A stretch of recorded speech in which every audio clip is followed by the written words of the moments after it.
对，我可以承认，我就是自私。你的小孩很可怜，当你的小孩真的是很不好。身为女人，我们必须要牺牲一切，让自己活得有多痛苦，活得有多矛盾。离婚之后，得要接受外界给我的异样的眼光，别人眼中的刽子手。这个社会好像忘了，还是选择去忽略，其实我们也是人。做不好或没做到，就等着被批评、被骂。对母亲的期待跟标准，真的有的时候会让人家喘不过气。如果把自己的个性消去一半的话，还会是自己吗？OK，Hello， 我是飞妈 Kitty。距离上一次单亲妈的影片出来已经有几个月了吧？然后那个时候我收到了很多观众朋友们你们的留言鼓励，那也有一些离开婚姻的妈妈朋友们呢，也分享了自身的故事，那让我得到了很多的温暖，很多的启发。所以在这里很谢谢你们，很感恩。当然啦，也是有少数的一些留言是批评的观众留言的批评，不过那个是极少数。同时间呢，也有一些妈妈私底下与我聊到他们就是在婚姻啊，还有就是带孩子的困境吧。然后呢，这一阵子其实我也看到还蛮多，就是有越来越多在育儿中啊，算是挣扎的一些妈妈们吧。所以呢，就有感而发，就想说今天带了一杯咖啡到这个公园，其实还蛮冷的，想说在这边就是跟大家聊聊天啊，顺便吐吐苦水。那之前的那集影片呢，就是提到我与飞爸分开，带着2个小朋友就是离开原本的家，然后就是断开了8年的婚姻。那有网友就说我这样子离婚呢是自私的，说我的小孩很可怜很惨，因为呢我把我自己放在第一，然后小孩放在第2。那如果是以前的我看到这样的批评的话，我应该其实会蛮不开心的啦，甚至可能会有点影响情绪吧。因为旁人这样随随便便的批评说你的小孩很惨很可怜，那这是暗示着什么？那我是这样想的啦，就是暗示着好像是我是一个失职的母亲，就是在否定我就是身为做一个母亲的努力。但你想想，当一个人尽心尽力的，就是把小孩子给抚养长大，把自己的一切就是奉献给小小生命的时候，这个时候就是突然有人指着鼻子对你说，你的小孩很可怜，当你的小孩真的是很不好。就像是一把剑刺进了胸口里吧，那谁听了不会难受啊？那像现在的话呢，我可能也已经习惯了有酸民的存在了吧。就是看到这样的留言，就是通常我可能就是划过去，就是不想理这样，因为我知道这些酸民根本就是不懂我真正的情况是什么，根本就不知道我婚姻里我经历了什么。你凭什么就是因为我决定离开婚姻而这样子下定论？就是你又不知道我，你也不认识我，所以其实我原本是不太想理会的，但是呢，又看到说我爱孩子的话呢，是会牺牲自己的，不会想要离婚这样的言论。那我看到了之后，我其实觉得还蛮感叹的啦，因为我就突然想到，有多少个女人因为这样的言论，因为这种就是身为女人，我们必须要牺牲一切的这个言论，而让自己活得有多痛苦，活得有多矛盾，然后让自己一辈子就是活得不快乐。我是觉得我们会为孩子牺牲，是因为与生俱来的母爱。我们做妈妈的就是有那种母爱，那是因为爱跟责任感，所以我们愿意做出牺牲。但是请问，到底是要做到什么样的牺牲呢？我会愿意为我的孩子牺牲时间、牺牲睡眠，牺牲工作。那如果孩子出了什么事的话，我一定也会捐出我自己的器官。那也因为我们对孩子的爱跟责任感嘛，所以我们愿意做出牺牲。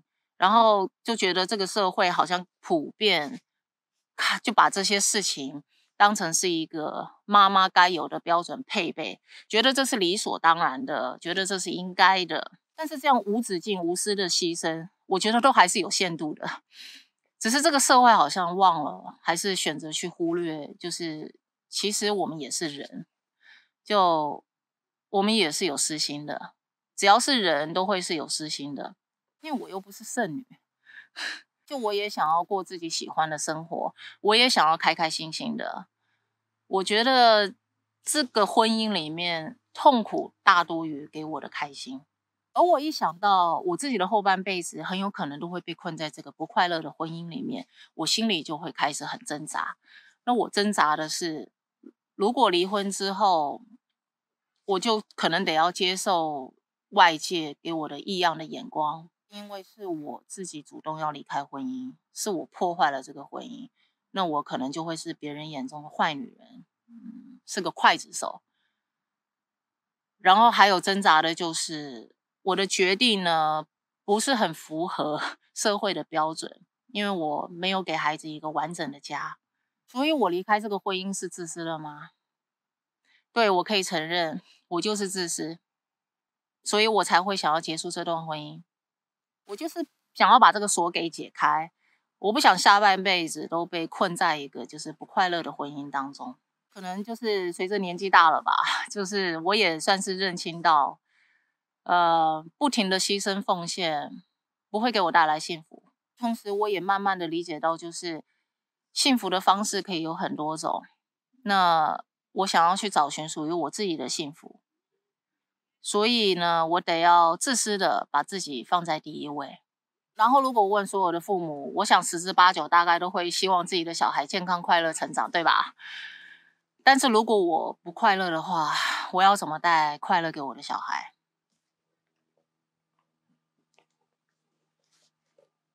然后还有人质疑说，我没有公开分手的原因，没有公开离婚的原因，是在教唆别人也去离婚分手。我想说，你会不会想太多了？我只是纯粹就是分享自己当初离婚之后的心路历程，哪来的教唆啊？这话有点太重了。不公开的原因是因为，我觉得在网络上分享原因的话，对对方来说是不公平的嘛。因为都是我自己一个人的观点在讲，但是我可以很明确的说，没有外遇，也没有家暴，更不是因为赌博或者是酗酒，没有那些原因。但是谁说一定是要那些原因才能分手呢？才能离婚呢？有虫。那当然也是有一些人对我们分开这件事呢，也是劝和不劝离。就是因为离开对小朋友很伤，所以再怎么样也是要继续撑下去。那这些其实我都可以理解啊，我也能明白他们的出发点。所以其实我在做这个决定之前，我也是挣扎了一段时间。那很多的时候婚姻关系不和谐，但是为了孩子还是继续维持这个完整的家，所以又还是继续的在一起。可是我就想，这个完整的定义到底是什么？是幸福美满吗？就明明两边已经是很痛苦了，就还是硬要生活在一起，然后维持这个所谓社会完整的家。但是其实我们私底下都已经是伤痕累累啦，身心灵其实都不是很完整了。那这个家还会幸福吗？就是爸爸妈妈明明就已经很不开心了，明明就不是快乐的，还硬要在一起。孩子其实是可以感受得到的，然后对我来说，这不是我想要的，这也不是我想要传达给孩子的婚姻观或者是人生的价值观。真的没有人会无聊，随随便便的就说想要离婚，这是一个不容易的决定。我们都努力过，我们也都牺牲过。那我也很 care 我的孩子，我因为很爱他们，所以我才做出这个自私的决定离开。因为我想让我的孩子知道说，人生如果过得不开心了，我们是可以有别的路可以走，就是不必要眷恋，也不必要委屈自己。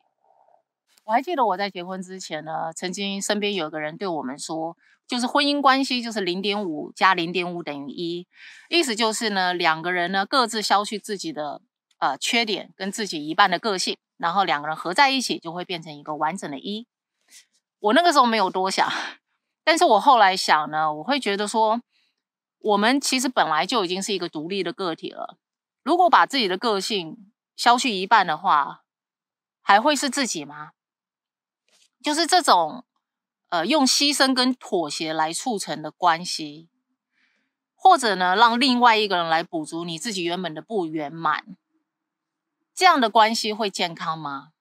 普通的婚姻关系呢，比较像是1+1=2，就是本来就是独立个体的两个人在一起之后呢，没有互相妥协，但是呢，也没有互相成长。反而我觉得呢，幸福美好的婚姻应该就是1+1=2，大于3或大于4。因为呢，两个人在一起不仅呢不会需要对方做出牺牲或妥协，反而会互相的陪伴彼此，互相激励彼此成长，反而比结婚前活得更好更快乐。那我相信这个世界上一定也会有婚姻关系是如此的啦，只是可惜的就是我们的婚姻关系并不是如此。咖啡冷掉了。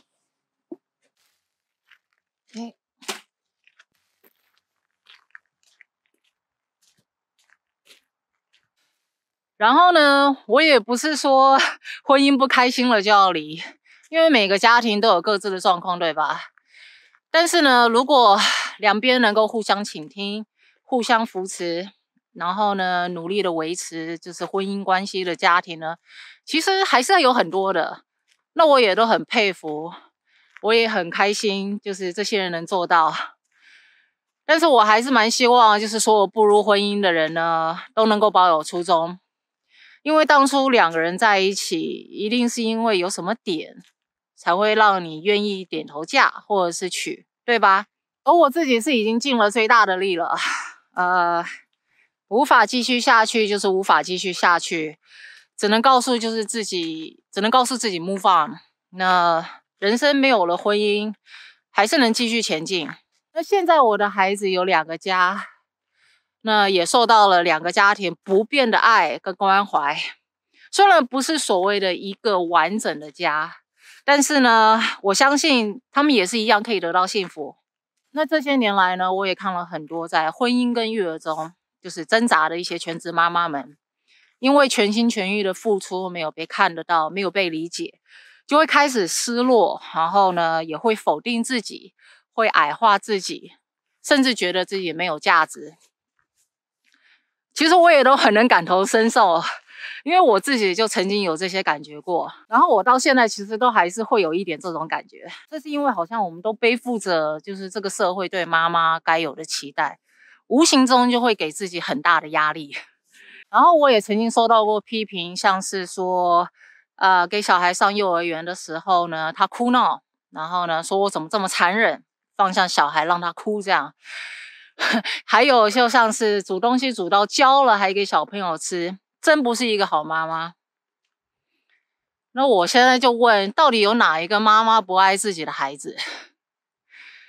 就已经很尽心尽力了，却还要被他人以他们自己的道德标准来给严格的检视自己。那我其实是已经过了前期的那一段育儿比较焦虑的日子啦，所以呢，现在的我呢，其实是算是可以一笑置之啦，但是其实心里还是多少有一点无奈，因为其实我知道这类的批评跟指责哦，在这个社会上一直都存在着。那对正在经历这些早期育儿期啊，自我价值可能是最低的妈妈们来说呢，这其实算是还蛮沉重的一集。然后呢，我也曾经陷入过一种迷思呢，就是当了一个妈妈之后，就要把所有的一切都给予孩子，这才是一个好妈妈。所以呢，当时老二刚出生没多久之后呢，疫情就来了嘛，那我也就失去了工作。那个时候就想说，就把心思呢全部都放在育儿身上。可是后来呢，我发现这样子很容易迷失自我，因为当你把所有的生活重心都放在孩子身上之后，孩子他的表现的高低起伏呢，很容易会让自己患有得失心，然后呢，就会开始怀疑自己。同一时间呢，又因为在经济上面没有做出太大的贡献，然后呢，就会觉得自己没有价值。那个时候呢，如果旁边的人再来给你闲言闲语，就很容易会崩溃，然后呢会陷入一种忧郁的情绪。那妈妈们照顾孩子呢，是被认为是理所当然的。那如果孩子出了什么状况呢，第一个受到社会冲击的呢，也都是妈妈。像比如说，哎呀，孩子半夜哭闹，是不是奶喝的不够啊？奶是不是没有挤很多啊？在学校的功课进度落后了，请妈妈一定要在家里好好陪伴孩子学习。孩子的牙齿可能有蛀牙的风险啊，你平常晚上回家的时候要好好的给孩子检查牙齿，要好好帮他刷牙，最好还是要用牙线。或者是孩子的眼睛有感染了，请妈妈要照3餐帮孩子点眼药水，或是孩子在外面怎么样了，所以请妈妈要怎么样。那这些所谓请妈妈注意、请妈妈帮忙怎么样的这些任务呢，虽然我们都是会为了孩子，愿意为了孩子去做，可是呢，其实加减起来呢，都算是一个蛮大的心理负担跟压力。那做不好或没做到，就等着被批评、被骂。我觉得这个社会对母亲的期待跟标准，真的有的时候会让人家喘不过气。如果这个世界对母亲这个角色能够再多一点包容跟理解，那会有多好？有的时候想对自己好一点，出去放风，或者是做自己喜欢的事情，也会因为呢挂念不下孩子，所以提早回家。主要还是心里会放不下啦。那有想要无私的同时呢，有的时候还是多少希望会想要自私一点。但是因为呢，爱孩子的心已经大于爱自己的心，所以像有的时候遇到自己喜欢吃的食物呢，也宁愿让给孩子吃，或者是出去逛街的时候呢，也宁愿就是把钱留着拿去买孩子的衣物。然后所有人关心的都是孩子的感受，很少人会想要去关心妈妈的感受。大家都希望妈妈要坚强，我们也的确会为了孩子而坚强。可是呢，除了妈妈这个身份之外，我们终究也还是个人，也都是会有软弱的时候，然后也都是会希望被理解跟被包容的时候。所以那些旁人的闲言闲语啊，跟责备批评，真的是很不需要。那当没有人关心或是没有人理解的时候，就真的只能自己爱自己。还是要多为自己想，多照顾自己一点。所以自私一点，我觉得没有什么不好。母亲这个职位真的是在这个社会上是最被低估的一种工作吧。在这个育儿的路上，如果没有另外一半的理解的话，其实真的是蛮孤单的，因为所有的辛酸血泪是只有自己知道的。但是呢，我们还是能够一步步的撑过来，凭着就是我们对孩子的一种责任感吧。所以呢，当我们在最艰难、最痛苦万般委屈都不被人理解的情况下，我们还是能够持续的坚持下去。请为自己的坚强为荣，给自己一个大大的掌声，好不好？身为母亲，我们是最棒的，所以给各位一个赞。好啦，我觉得这集影片就到这啦。如果你们看到这里的话呢，也谢谢你们听我碎碎念。我知道应该会有人不认同我的看法，但是没关系。今天就是纯粹跟大家聊聊我个人心里的想法。那有任何的批评指教，其实也都欢迎你们留言。我们下来见咯，拜拜。